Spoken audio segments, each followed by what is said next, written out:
Welcome to another episode of Mike Reads. Tonight we'll be continuing in our series on Henry Hazlitt's Economics in One Lesson with Chapter 24, The Assault on Saving. As I've mentioned throughout the course of this series, we are doing this series as a parallel read with Thomas Sowell's Economic Facts and Fallacies. We recently finished that series up, so I'll put a link in this video's description to that series so you can follow along there as well. As I've also mentioned throughout the course of this series, at the end of each read, we'll be doing an analysis and review of said read. So I'll put a timestamp in this video's description so you can jump straight to the analysis and review part of the video if that's how you'd like to go about things. Last thing before we get started, this is the longest read in the entire book. As such, Henry Hazlitt has broken up this read into several parts. He's labeled them exclusively numerically. So because there is no label for the first part, after I read the chapter's title, I'll be inserting a part 1 after that. Speaking of which, without further ado, let's dive into tonight's read, which is Chapter 24, The Assault on Saving, Part 1. From time immemorial, proverbial wisdom has taught the virtues of saving and warned against the consequences of prodigality and waste. This proverbial wisdom has reflected the common ethical as well as the merely prudential judgments of mankind. But there have always been squanderers, and there have apparently always been theorists to rationalize their squandering.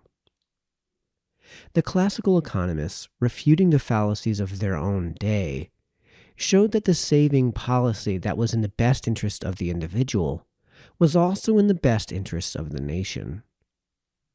They showed that the rational saver, in making provision for his future, was not hurting, but helping the whole community. But today, the ancient virtue of thrift, as well as its defense by classical economists, is once more under attack, for allegedly new reasons, while the opposite doctrine of spending is in fashion. In order to make the fundamental issue as clear as possible, we cannot do better, I think, than to start with the classic example used by Bastiat. Let us examine two brothers, then, one a spendthrift and the other a prudent man, each of whom has inherited a sum to yield him an income of $50,000 a year. We shall disregard the income tax and the question whether both brothers really ought to work for a living or give most of their income to charity, because such questions are irrelevant to our present purpose. Alvin, then, the first brother, is a lavish spender. He spends not only by temperament, but on principle. He is a disciple, to go no further back, of Rodbertus, who declared in the middle of the 19th century that capitalists, quote, must expend their income to the last penny in comforts and luxuries, end quote, for if they, quote, determine to save, goods accumulate, and part of the workman will have no work, end quote.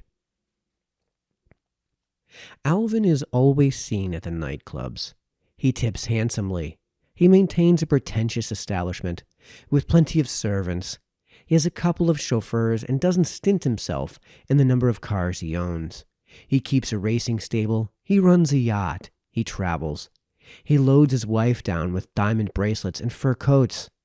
He gives expensive and useless presents to his friends. To do all this, he has to dig into his capital. But what of it? If saving is a sin, dissaving must be a virtue. And in any case, he is simply making up for the harm being done by the saving of his pinch-penny brother, Benjamin. It need hardly be said that Alvin is a great favorite with the hat-check girls, the waiters, the restaurateurs, the furriers, the jewelers, the luxury establishments of all kinds. They regard him as a public benefactor. Certainly it is obvious to everyone that he is giving employment and spreading his money around. Compared with him, brother Benjamin is much less popular. He is seldom seen at the jewelers, the furriers, or the nightclubs, and he does not call the head waiters by their first names. Whereas Alvin spends not only the full $50,000 income each year, but is digging into capital besides, Benjamin lives much more modestly and spends only about $25,000. Obviously, think the people who see only what hits them in the eye. He is providing less than half as much employment as Alvin, and the other $25,000 is as useless as if it did not exist. But let us see what Benjamin actually does with this other $25,000. He does not let it pile up in his pocketbook, his bureau drawers, or in a safe. He either deposits it in a bank or he invests it.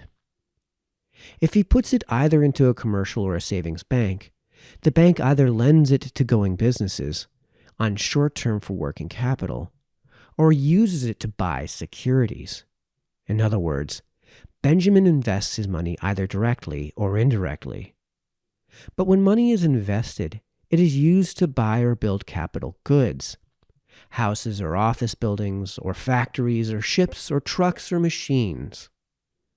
Any one of these projects puts as much money into circulation and gives as much employment as the same amount of money spent directly on consumption. Saving, in short, in the modern world, is another form of spending. The usual difference is that the money is turned over to someone else to spend on means to increase production. So far as giving employment is concerned, Benjamin's saving and spending combined give as much as Alvin's spending alone and put as much money in circulation. The chief difference is that the employment provided by Alvin's spending can be seen by anyone with one eye. But it is necessary to look a little more carefully and to think a moment to recognize that every dollar of Benjamin's saving gives as much employment as every dollar that Alvin throws around. A dozen years roll by. Alvin is broke. He is no longer seen in the nightclubs and at the fashionable shops, and those whom he formerly patronized, when they speak of him, refer to him as something of a fool. He writes begging letters to Benjamin, and Benjamin, who continues about the same ratio of spending to saving, not only provides more jobs than ever, because his income through investment has grown, but through his investment he has helped to provide better paying and more productive jobs. His capital wealth and income are greater. He has, in brief, added to the nation's productive capacity. Alvin has not. Part 2. So many fallacies have grown up about saving in recent years that they cannot all be answered by our example of the two brothers. It is necessary to devote some further space to them. Many stem from the confusion so elementary as to seem incredible, particularly when found in the works of economic writers of wide repute.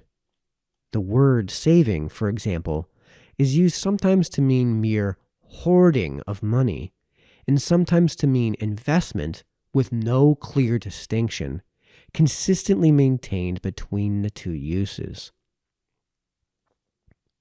Mere hoarding of hand-to-hand money, if it takes place irrationally, causelessly, and on a large scale, is in most economic situations harmful. But this sort of hoarding is extremely rare. Something that looks like this, but should be carefully distinguished from it, often occurs after a downturn in business has got underway. Consumptive spending and investment are then both contracted.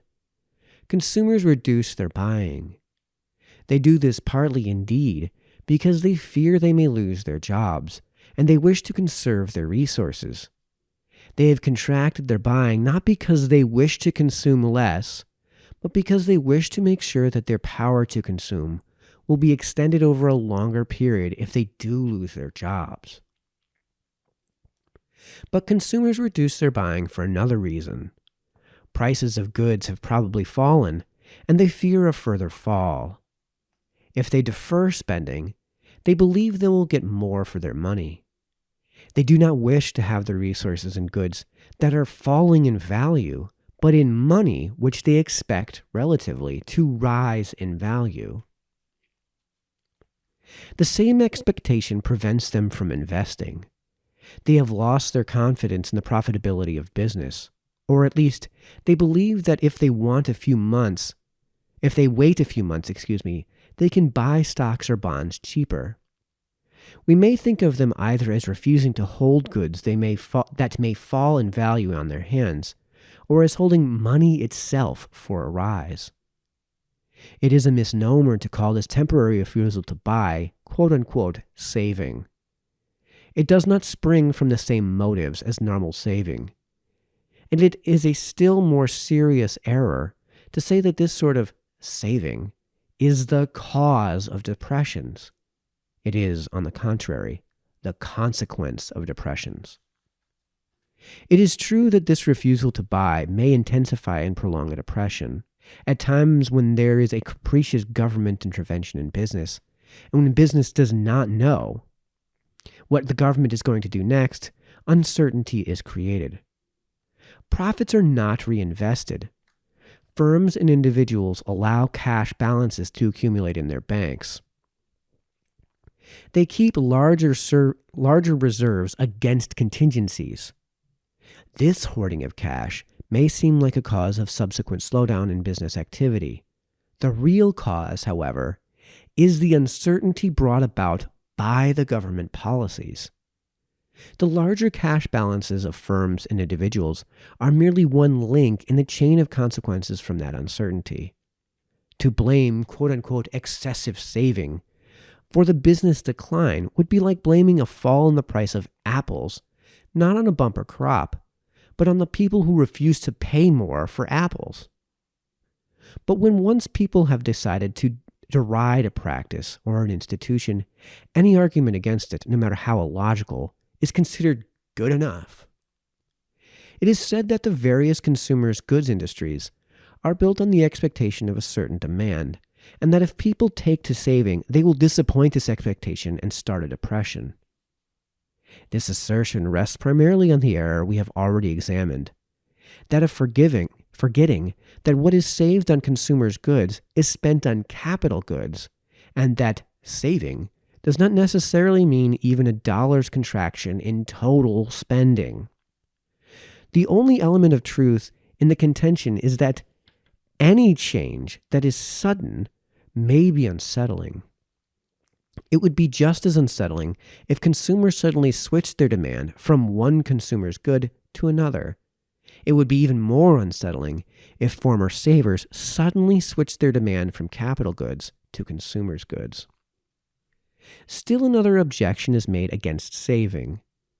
It is said to be just downright silly. The 19th century is derided for its supposed inculcation of the doctrine that mankind through saving should go on baking itself a larger and larger cake without ever eating the cake. This picture of the process is itself naive and childish. It can best be disposed of, perhaps, by putting before ourselves a somewhat more realistic picture of what actually takes place. Let us picture to ourselves, then, a nation that collectively saves every year about 20% of all it produces in that year. This figure greatly overstates the amount of net saving that has occurred historically in the United States, but it is a round figure that is easily handled, and it gives the benefit of every doubt to those who believe that we have been, quote-unquote, oversaving. Now, as a result of this annual saving and investment, the total annual production of the country will increase each year. To isolate the problem, we are ignoring for the moment booms, slumps, or other fluctuations.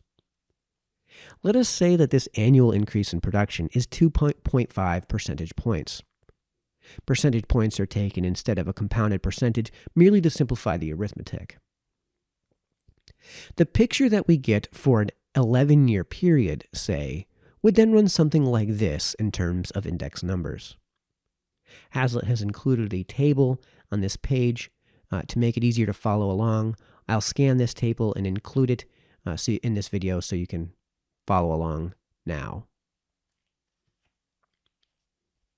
The first thing to be noticed about this table is that total production increases each year because of the saving, and would not have increased without it.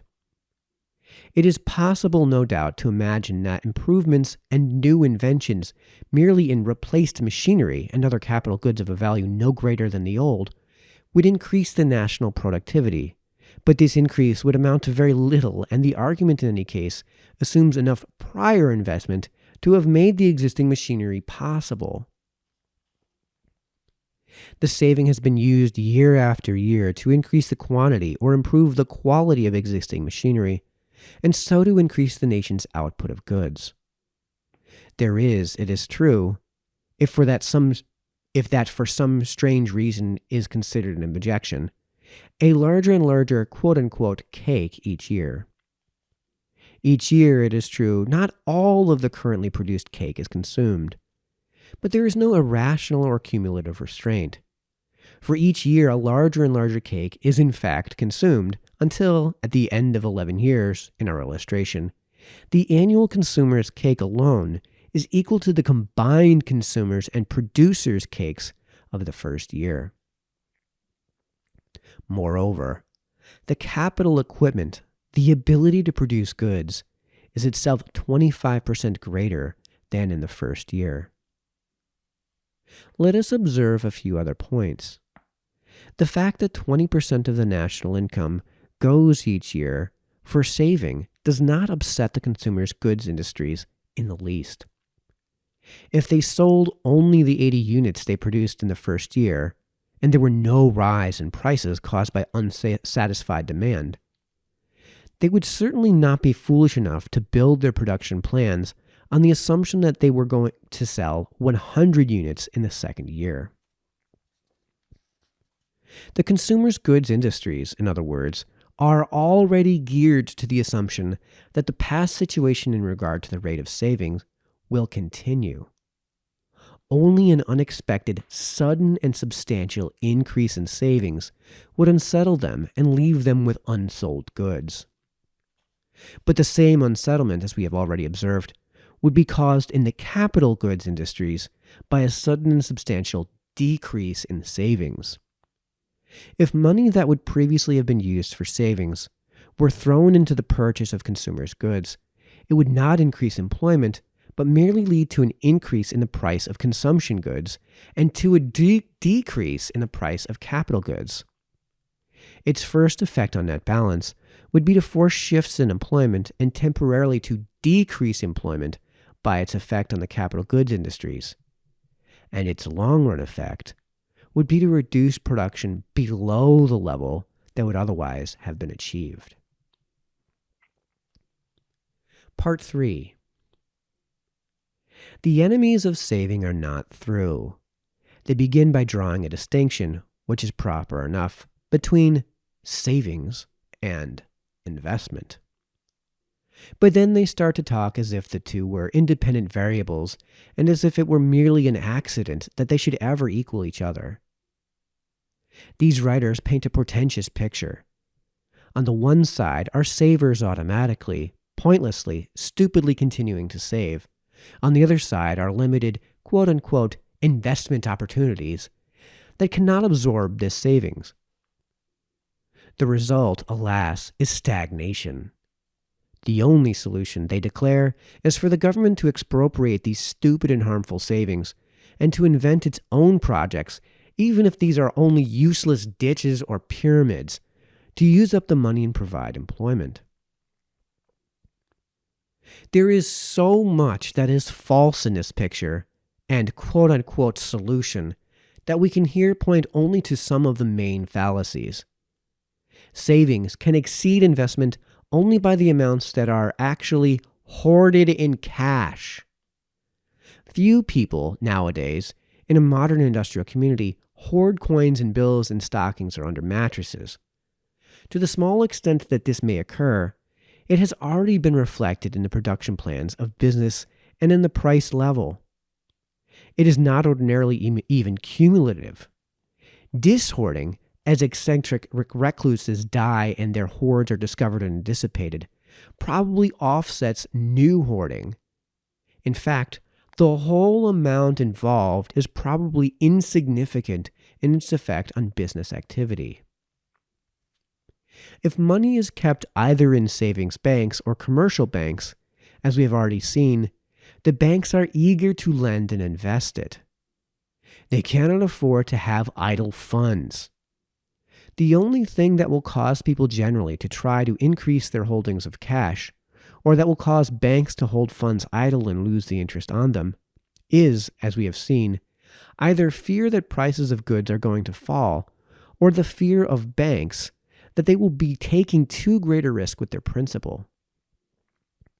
But this means that signs of a depression have already appeared and have caused the hoarding, rather than that the hoarding has started the depression. Apart from this negligible hoarding of cash, then, and even this exception might be thought of as a direct quote-unquote investment in money itself, savings and investment are brought into equilibrium with each other in the same way that the supply of and demand for any commodity are brought into equilibrium. For we may define savings and investment as constituting respectively the supply of and demand for new capital. And just as the supply of and demand for any other commodity are equalized by price, so the supply of and demand for capital are equalized by interest rates. The interest rate is merely the special name for the price of loaned capital. It is a price like any other. This whole subject has been so appallingly confused in recent years by complicated sophistries and disastrous governmental policies based upon them that one almost despairs of getting back to common sense and sanity about it. There's a psychopathic fear of quote-unquote excessive interest rates. It is argued that if interest rates are too high, it will not be profitable for industry to borrow and invest in new plants and machines. This argument has been so effective that governments everywhere in recent decades have pursued artificial quote-unquote cheap money policies. But the argument, in its concern with increasing the demand for capital, overlooks the effect of these policies on the supply of capital. It is one more example of the fallacy of looking at the effects of a policy only on one group and forgetting the effects on another. If interest rates are artificially kept too low in relation to risks, there will be a reduction in both savings and lending. The cheap money proponents believe that saving goes on automatically, regardless of the interest rate, because the satiated rich have nothing else that they can do with their money. They do not stop to tell us at precisely what personal income level a man saves a fixed minimum amount regardless of the rate of interest or the risk at which he can lend it. The fact is that, though the volume of saving to very rich is doubtless affected much less proportionately, is doubtless affected much less proportionately than that of the moderately well-off by changes in the interest rate, practically everyone's saving is affected in some degree. To argue, on the basis of an extreme example, that the volume of real savings would not be reduced by a substantial reduction in the interest rate is like arguing that the total production of sugar would not be reduced by a substantial fall of its price because the efficient, low-cost producers would still raise as much as before. The argument overlooks the marginal saver and, even, indeed, the great majority of savers. The effect of keeping interest rates artificially low, in fact, is eventually the same as that of keeping any other price below the natural market. It increases demand and reduces supply. It increases the demand for capital and reduces the supply of real capital. It creates economic distortions. It is true, no doubt, that an artificial reduction in the interest rate encourages increased borrowing. It tends, in fact, to encourage highly speculative ventures that cannot continue except under the artificial conditions that gave them birth. On the supply side, the artificial reduction of interest rates discourages normal thrift, savings, and investment. It reduces the accumulation of capital. It slows down that increase in productivity, that economic growth that progressives profess to be so eager to promote. The money rate can, indeed, be kept artificially low only by continuous new injections of currency or bank credit in the place of real savings. This can create the illusion of more capital, just as the addition of water can create the illusion of more milk. But it is a policy of continuous inflation. It is obviously a process involving cumulative danger. The money rate will rise, and a crisis will develop if the inflation is reversed, or merely brought to a halt, or even continued at a diminished rate. It remains to be pointed out that while new injections of currency or bank credit can at first and temporarily bring about lower interest rates, persistence in this device must eventually raise interest rates. It does so because new injections of money tend to lower the purchasing power of money. Lenders then come to realize that the money they lend today will buy less than a year from now, say, when they get it back. Therefore, to the normal interest rate, they add a premium to compensate them for this expected loss in their money's purchasing power. This premium can be high depending on the extent of the expected inflation. Thus, the annual interest rate on British Treasury bills rose to 14% in 1976. Italian government bonds yielded 16% in 1977, and the discount rate of the Central Bank of Chile soared to 75% in 1974. Cheap money policies, in short, eventually bring about far more violent oscillations in business than those they are designed to remedy or prevent. If no effort is made to tamper with money rates through inflationary governmental policies, increased savings create their own demand by lowering interest rates in a natural manner. The greater supply of savings seeking investment forces savers to accept lower interest rates. But lower rates also mean that more enterprises can afford to borrow because their prospective profit on the new machines or plants they buy with the proceeds seems likely to exceed what they have to pay for the borrowed funds. Part 4. We come now to the last fallacy about saving, with which I intend to deal. This is the frequent assumption that there is a fixed limit to the amount of new capital that can be absorbed, or even that the limit of capital expansion has already been reached. It is incredible that such a view could prevail even among the ignorant, let alone that it could be held by any trained economist. Almost the whole wealth of the modern world, nearly everything that distinguishes it from the pre-industrial world of the 17th century, consists of its accumulated capital. This capital is made up in part of many things that might better be called consumers' durable goods: automobiles, refrigerators, furnitures, schools, colleges, churches, libraries, hospitals, and above all, private homes. Never in the history of the world has there been enough of these.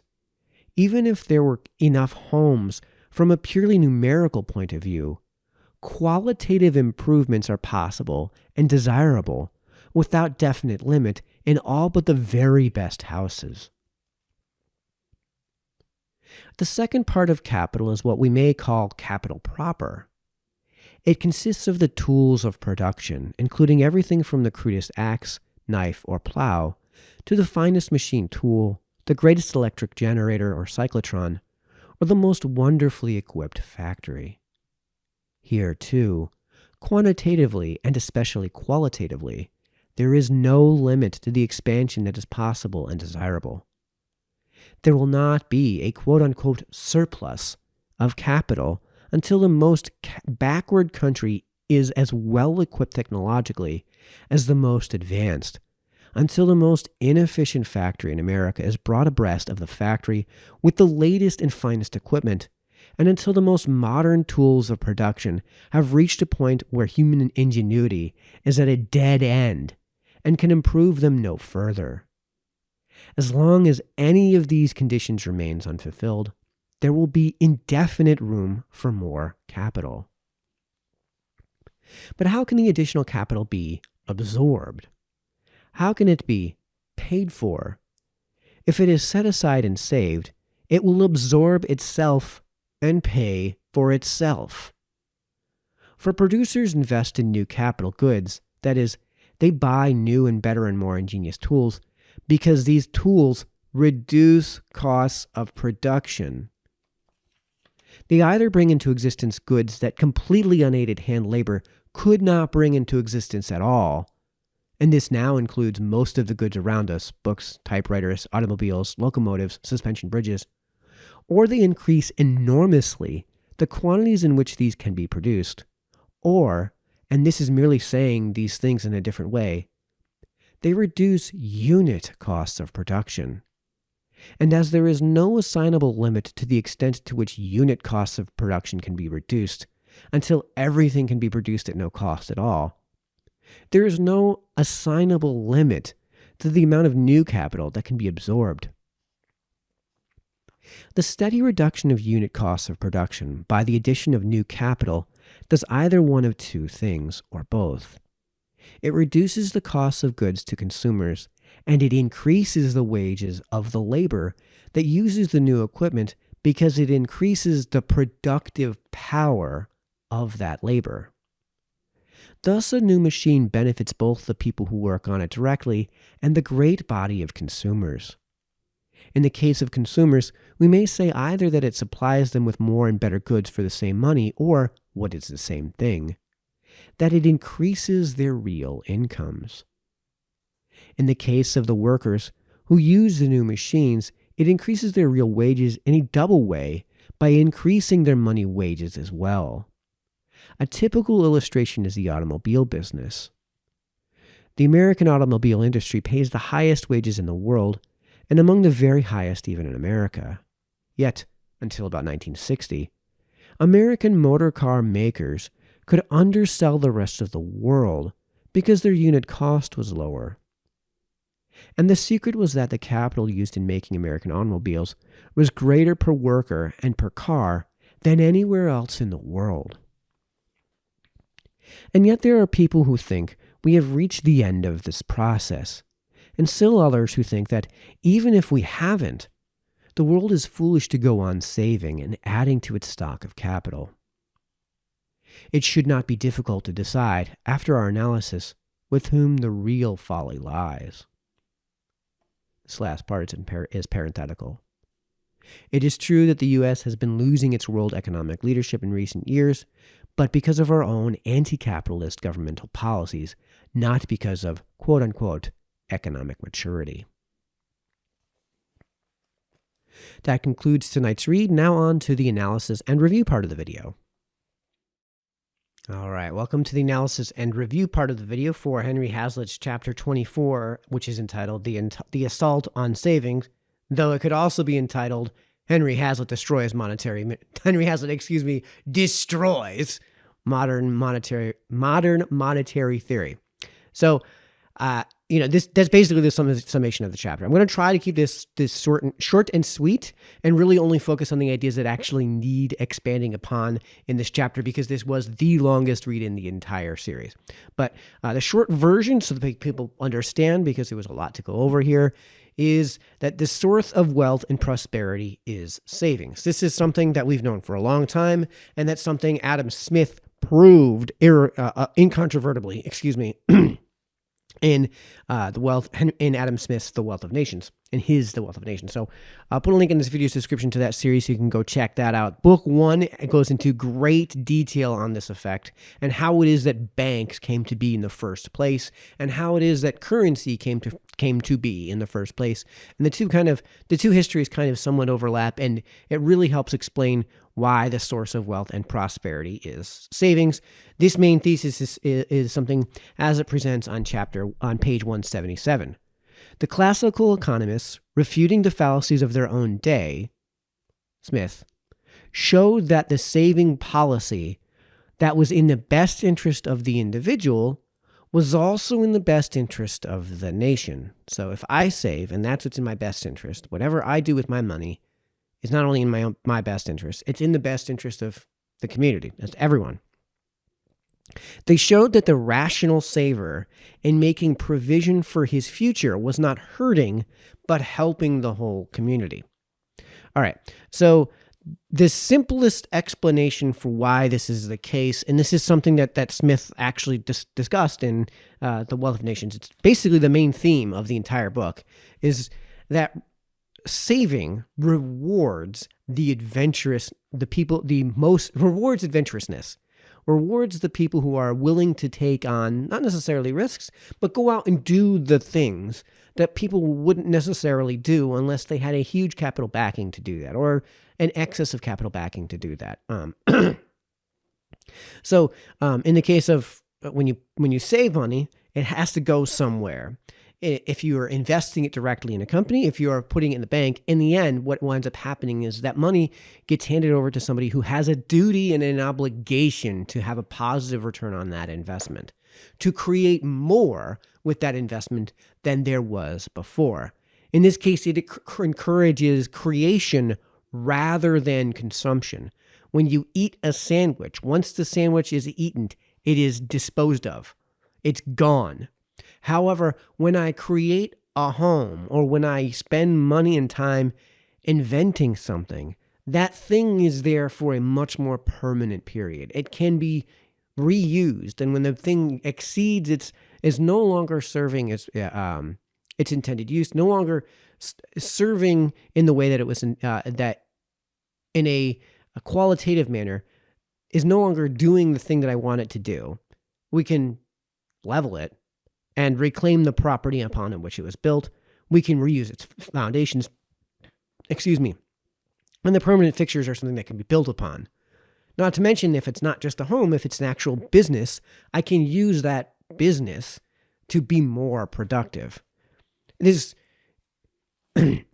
other thing that gets confused in all of this is that if we're comparing saving to consuming, it's still spending money. It's just doing it in a way that, again, encourages creation rather than disposal.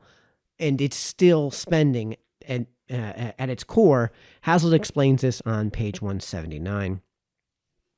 Saving, in short, in the modern world, is only another form of spending. The chief difference is that the employment provided by, in this case, Alvin's spending, his consumption spending, can be seen by anyone with one eye. So you can see the money being spent on the consumption.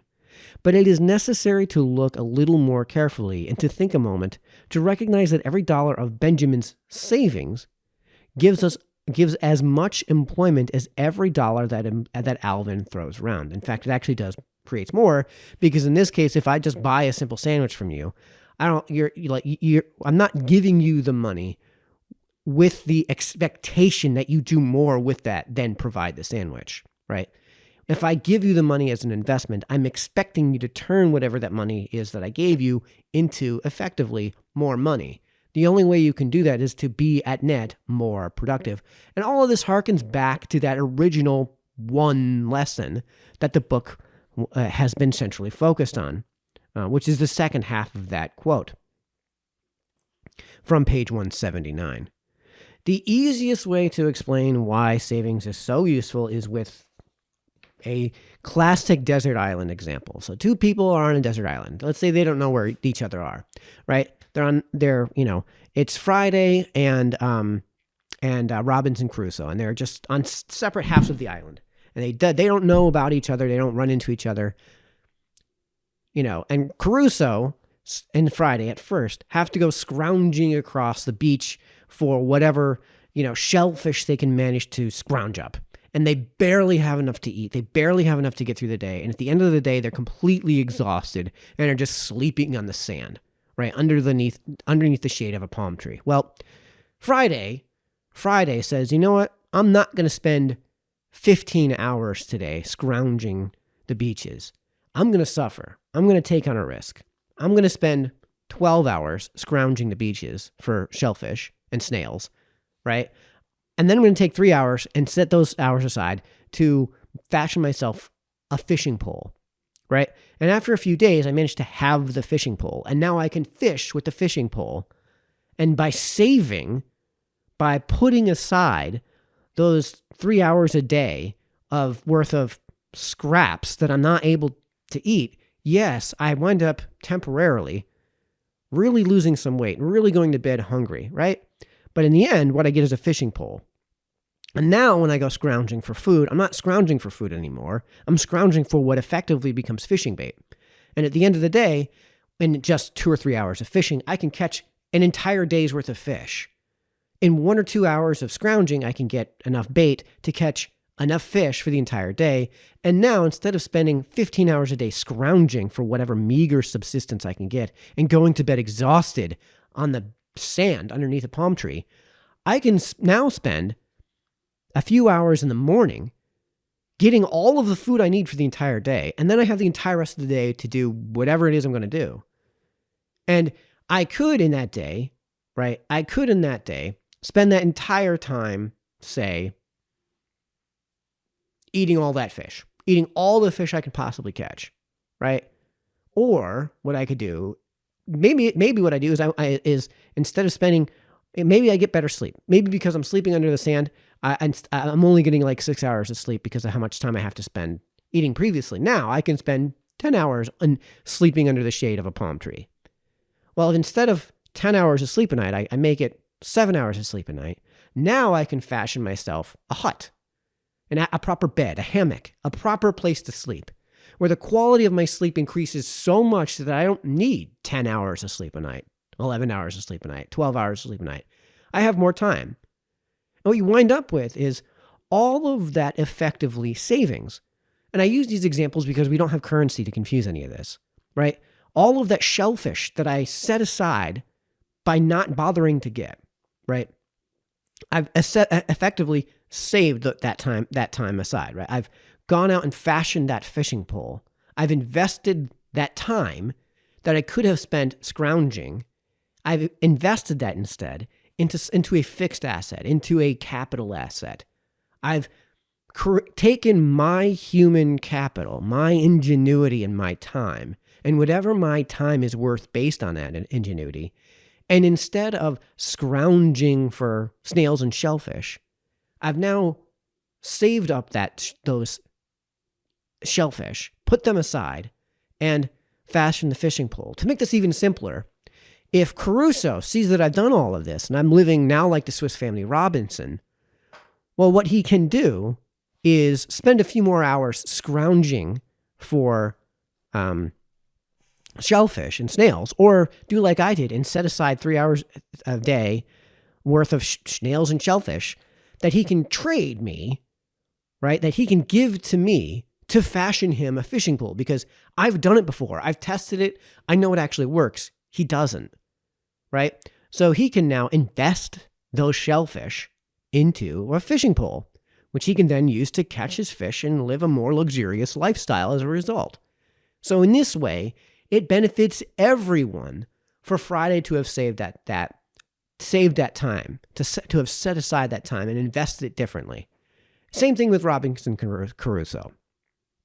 Now, there is the straw man that needs to be addressed here, which is that when you save, the way people save is that they just set aside some Scrooge McDuckian money bin that they go literally swimming in with their currency. No, we've talked about this a million times.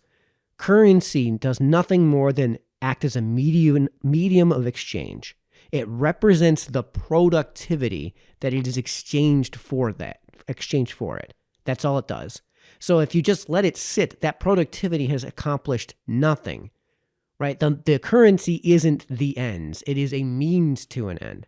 So in this case, and what he's doing with this entire chapter effectively is also addressing the straw man, that is the Scrooge McDuckian style of savings. Like, that's not what people are doing when they're saving. They're reinvesting in another way. They're spending their money in a different way. So that's the entire thesis of the entire chapter. So again, people are not literally stuffing cash in a shoebox under their mattress. Maybe a handful of people are, but he mentions that this is probably going to amount to a negligible percentage of the capital that gets saved, a negligible percentage of how money gets saved and invested. So there's a lot of other things to go on in this chapter, but for the most part, for the most part, Hazlitt does a really great job of explaining these sort of things in a self-evident manner, and in such a great way that I really don't need to go into much of it. But I think we should expand upon the excess savings myth.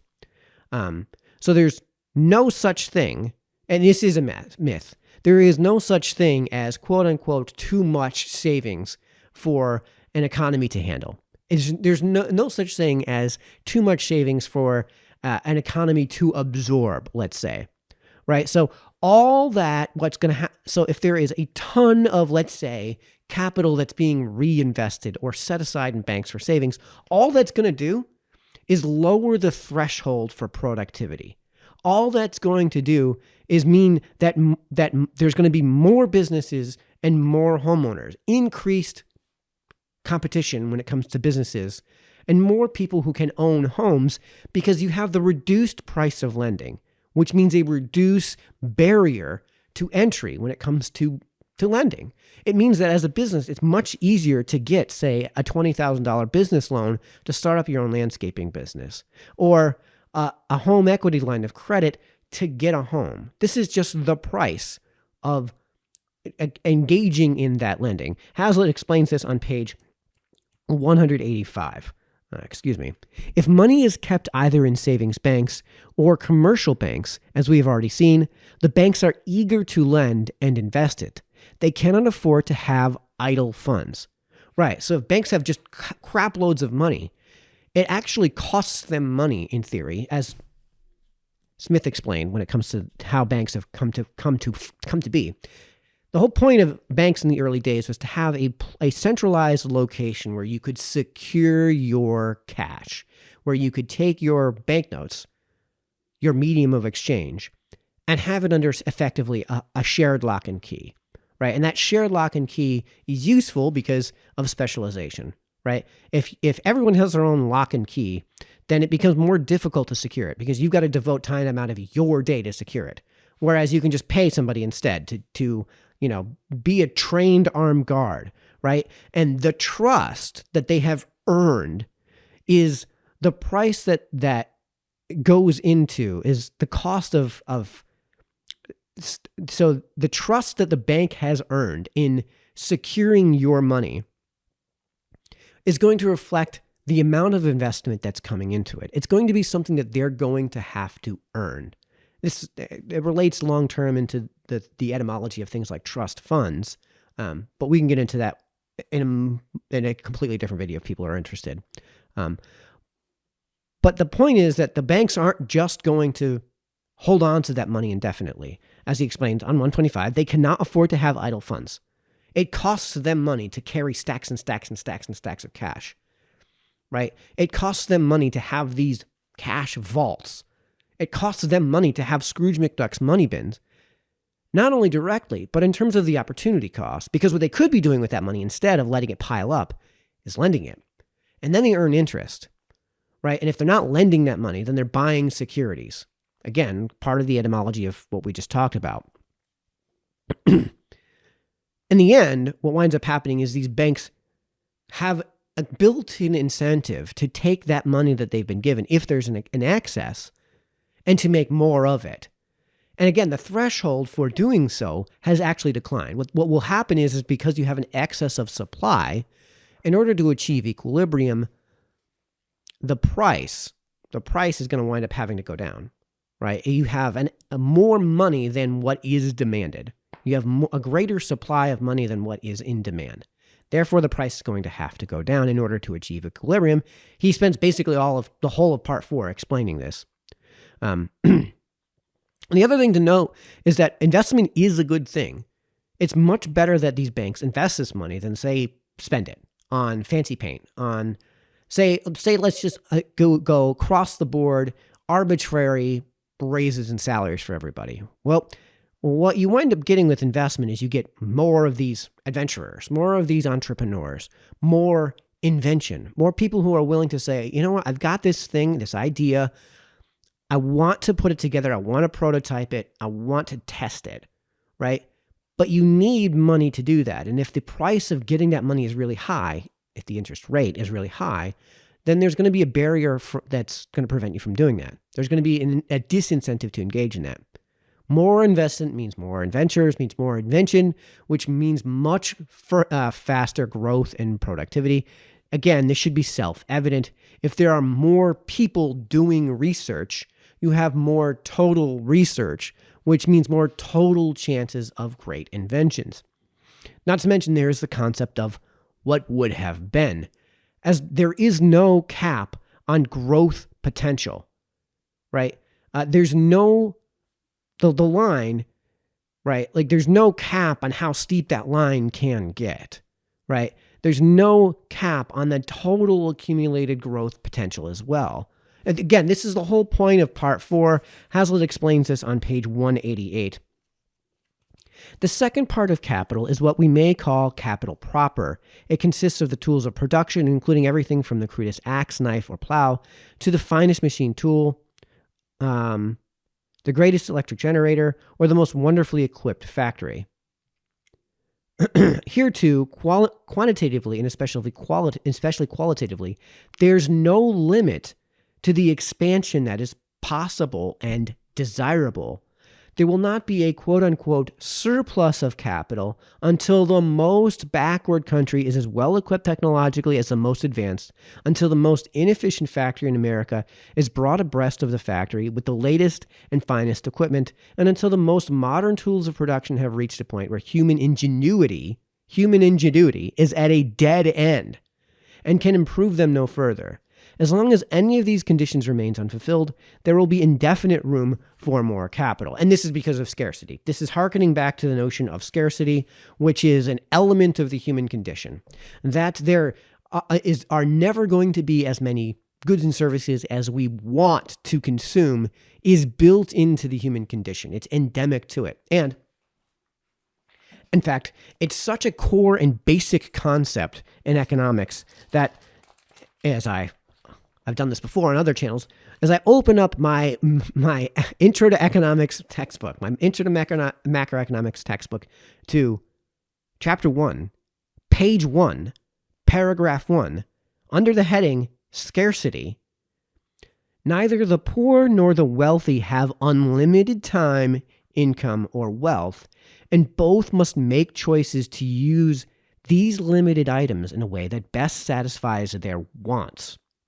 Because wants are unlimited and incomes, time, and other items are not, scarcity exists everywhere. Which, what that is to say is that it is completely unavoidable. Scarcity is completely unavoidable as a concept. It's a thing that you cannot get away from. Scarcity of something means that there is not enough of that item to satisfy everyone who wants it. It means that if a good has no cost, that is, at a zero price, the amount of that good people want is greater than the amount that is available. And we can do this pretty easily. So I've got energy drink. If there was some way to force that price down to zero and force manufacturers of this energy drink to continue to produce the exact same amount of it that they were already producing, would the amount that people want of this drink increase, decrease, or stay the same? Obviously, it would go up. Obviously, there would not be enough people there would not be enough already produced energy drink to satiate the number of people who want that energy drink at $0. And this is the definition of a consumer good. In fact, they call it an economic good in this textbook, but that's this basically the same thing. It's the very definition of an actual good. So the whole argument, by the way, stems from Keynesian's the whole argument that Hazlitt is trying to debunk here stems from the Keynesian modern monetary theory, right? That the whole idea is that government should come in and involve themselves and manipulate things like the prices of investment, the price of lending. So if you manipulate the price of any good or service, we talked about this before, what you do is you create shortages. again, this is something that's built into the laws of demand and the law of demand and the law of supply. It's endemic to these laws. These are observable elements of the human condition. That's why they're called laws. They're not theories. They're a way of just simply describing what is completely unavoidable. If you were to try to debunk them, you would be describing something else. These are axiomatic positions, and from them we can logically derive and deduce things like things like the fact that price floors and price ceilings price floors and price ceilings, artificial ones at least, create shortages. So in this case, what you wind up with is Keynesian monetary theory that suggests the exact opposite, and which is just a load of gibberish and nonsense. I've done a review on Keynes' general theory in this channel. I'll put a link in this video's description to it so you guys can check it out. It's the only book I did a review of in this entire channel where I couldn't finish it because it was such garbage. Hazlitt debunks it so well, by the way, in part 3, that I don't need to say anything more on this subject other than bravo. Hazlitt destroys. The best part of this debunking, of course, is from what I think, is on page 186. The effect of keeping interest rates artificially low, in fact, is eventually the same as that of keeping any other price below the natural market, below equilibrium. It increases demand and reduces supply. It increases the demand for capital and reduces the supply of real capital. It creates economic distortions. It is true, no doubt, that an artificial reduction in the interest rate encourages increased borrowing. It tends, in fact, to encourage highly speculative ventures that cannot continue except under the artificial conditions that gave them birth. So what it's encouraging is undue absorption of risk. What it does is it's artificially lifting the veil of aversion to risk. So there are certain risk ventures that banks won't bother with because they're so risky that they wouldn't lend to them. But when they are forced to lend at an artificially reduced rate, then what you wind up having is a situation where the more adventurous, the more radical people are going to be, looking to get that interest and looking to go into that, right? So these business owners that are, let's say I own a landscaping company and, I'm thinking about buying a dump truck. I don't really know if I need it, but the interest rate is so low, I can't afford to say no. So I'm going to come to the bank and ask for a loan for this big ass dump truck. And I may eat my shorts on it. But if the interest rate's really high, right? If it's where it ought to be, let's say, a really high interest rate for this truck, then I'm not going to consider buying it because it's a much higher risk venture. He continues on page 186. On the supply side, the artificial reduction of interest rates discourages normal thrift, saving, and investment. It reduces the accumulation of capital. It slows down that increase in productivity, that economic growth that quote-unquote progressives profess to be so eager to promote. He goes on, and he continues in the next paragraph from pages 186 to 187. It's November 6th, 2021, when I'm recording this. Tell me if this sounds familiar. The money rate can indeed be kept artificially low only by continuous new injections of currency or bank credit in place of real savings. This can create the illusion of more capital, just as the addition of water can create the illusion of more milk. But it is a policy of continuous inflation. A policy of continuous inflation. Does that sound familiar, folks? It is obviously a process involving cumulative danger. The money rate will rise, and a crisis will develop if the inflation is reversed, or merely brought to a halt, or even continued at a diminished rate. So I think that's a good place to stop. We're getting really long here anyways. And I think what we'll do is we'll stop things there because we're getting really long here. We'll continue on in this series with our penultimate read, the penultimate chapter, chapter 25, The Lesson Restated. So until then, this has been Mike, signing off.